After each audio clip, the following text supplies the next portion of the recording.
today. And I went on to discover that for me, it was more of an internal psychosomatic, brain-created illness, mind-created by not processing my trauma, emotional stuff, Midwesterner, push it all down, ignore it. And what I learned was that I could heal and clear all that stuff and then heal my body. And I now no longer have an illness and no longer suffer from any of that. And I'm here simply because of this power in my mind that we all have. Because who here has heard of the placebo effect? Believing yourself better simply because you think you're taking a drug in this case. And that's all I really did with the help of hypnosis, is to believe myself better. And so I am.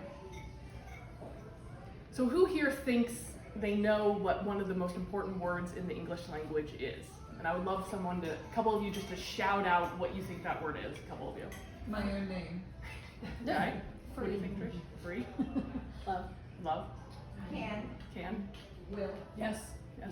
All right. So quick story, and I think you'll figure out what I think that word is.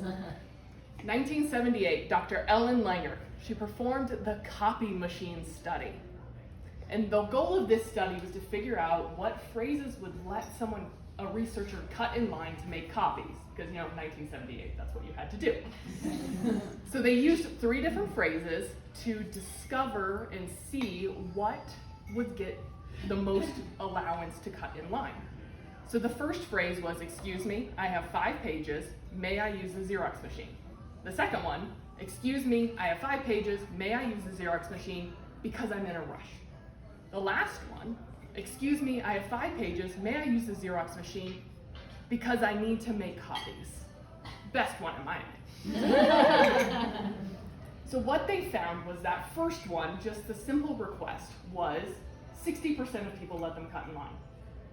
The second one, "because I'm in a rush," 94% of people.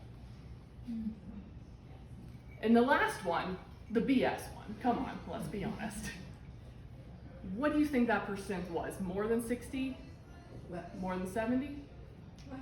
Less? More than 80? More. It came in a dismal result of 93%.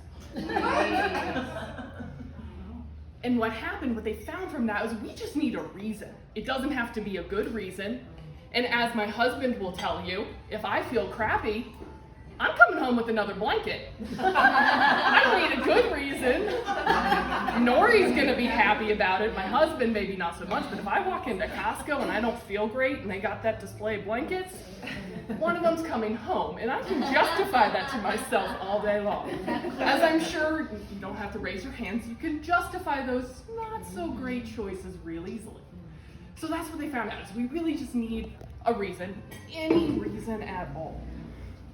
So to me, because is a very important word.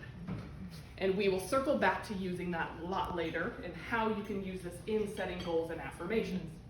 So today, our goal here is to cover the 3 things to avoid in setting goal affirmations and the 3 things to focus on instead. Everybody has a pretty note sheet, and then the accountant in me made you a formula. Yes. You're welcome. Thank you. So let's dive on in because we have quite a bit to cover. This is Nori, my assistant. All right, so the first one, negatives. You don't put a negative in an affirmation or goal statement, such as, "I no longer eat Doritos by the bag." What you want to focus on is, "I now eat the healthy salad because it's delicious."